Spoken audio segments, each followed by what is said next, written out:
Yeah, I mean, it's a constant challenge, I think. The world of technology outside education is part of everybody's daily lives, and we need to understand and respect that in terms of what learners' preferences are for the technology they use. But it's also very overwhelming for a teacher that this pace of change, but also this plethora of potential in technology becomes something that you feel, I can never keep up with this.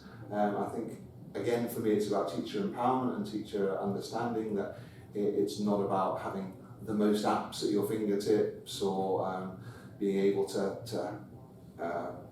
impress your learners with the flashiest technology tool, digital platform, but actually to feel confident about 1, 2, 3 things that really support your learners and that they are comfortable with. Perhaps they're part of their outside the classroom world. But again, drawing this kind of dividing line between the real world and the educational setting seems to be a very unfair situation to put both learners and teachers in. These things have crossover. There are all sorts of things that we use to support us in our daily lives that we wouldn't give up.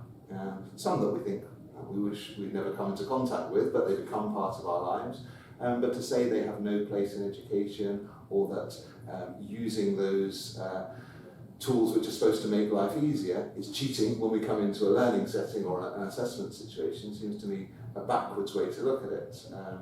There are, of course, situations where technology becomes the focus rather than the underlying support, and that's dangerous. That I've seen very enthusiastic teacher presentations about how they introduced 6 different platforms and 4 different tools to a class, with the output at the end of 6 weeks of each learner being able to produce 1 sentence of language on a blog, and you think, well, okay, that's essentially an ICT course then, rather than a language learning experience. But on the flip side, there are so many ways in which we can kind of break down the barriers between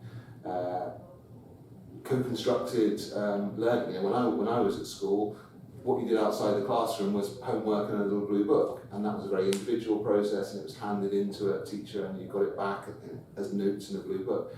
Technology can break down all those barriers. You can have peer-to-peer activity, co-constructed learning outside the bricks and mortar space. You can have teacher engagement with that at all different levels, different time points, different focus areas, and I think technology is really empowering in that sense. And we can't forget that this power in our pockets or our handbags is, for some of our younger learners, it's part of the way they mediate the world. And if language learning is about making meaning, then you need to make meaning of that world as well. And I think that teachers, yes, they need to work at that, but they shouldn't feel that keeping up with every new invention, intention, use of technology is the way to make them a better teacher.